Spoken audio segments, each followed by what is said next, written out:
Before you hear the rest of the talk, you have some time to look at questions 15 to 20.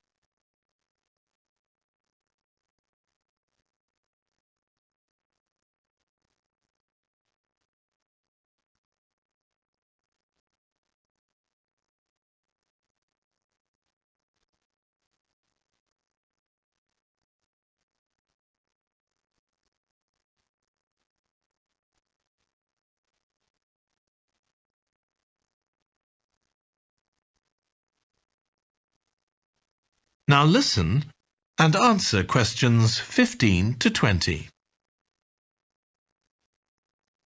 Now I'd like to tell you what some of our volunteers have said about what they do, to give you an idea of the range of ways in which they can help people. Habib supports an elderly lady who's beginning to show signs of dementia. Once a week they, along with other elderly people, go to the local community centre where a group of people come in and sing.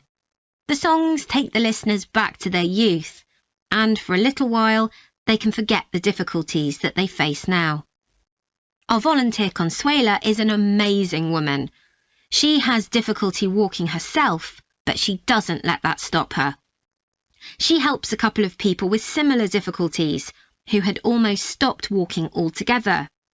By using herself as an example, Consuela encourages them to walk more and more. Min visits a young man who lives alone and can't leave his home on his own, so he hardly ever saw anyone.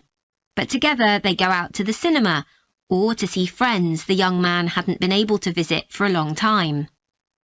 Tanya visits an elderly woman once a week. When the woman found out that Tanya is a professional dressmaker, she got interested. Tanya showed her some soft toys she'd made, and the woman decided to try it herself. And now she really enjoys it and spends hours making toys.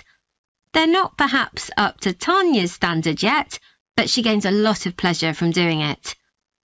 Alexei is a volunteer with a family that faces a number of difficulties.